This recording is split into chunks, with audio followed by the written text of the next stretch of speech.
Pakitulungan nga po kaming maunawaan yung proseso diyan. Ano po, kasi naglabas po kayo ng statement recently saying na wag maniwala tungkol doon sa warrant of arrest against Senator Bongo.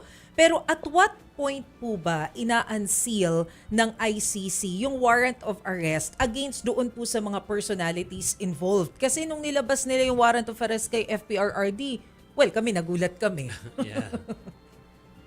Ganito po, yung sealed warrant, ito ay ginagawa nila para pagkamalaki yung posibilidad na maaresto yung mga akusado. Yung kay Digong, inunseal yun nung on the verge of being arrested na. Ganon din dito kay Bato.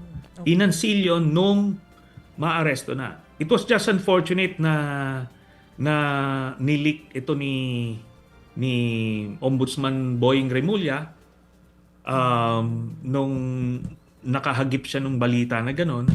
Pero other than that, wala namang confirmation na lumabas. Okay. So ganun po yon. Yung public warrant na ini-issue nila, kunyari, kagaya nung kay Putin, kay Netanyahu, pagka yung likelihood of arrest ay malabo, ito ay ginagawa nila para lang dun sa mga member states, hindi nila papasukin sa kanilang mga bansa.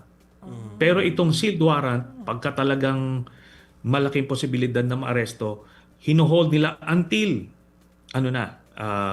na-aresto na, then they would have the prerogative of unsealing the warrant. Ganun po yun. So nakadepende pala doon sa chances na maaresto yung personality. So in coordination talaga doon sa security natin dito.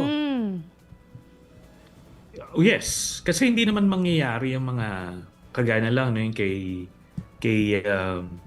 Digong. Hindi naman madadala sa dahig yun kung walang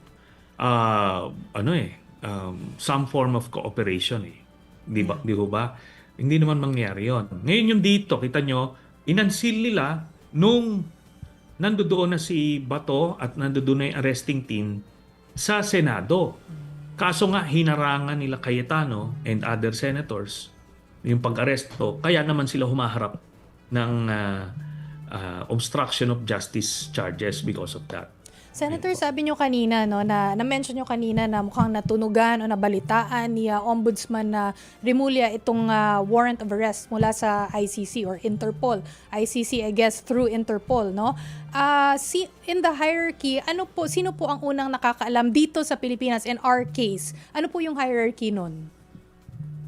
Ganito po, may mga linya yan kung sino lang yung pwede makaalam.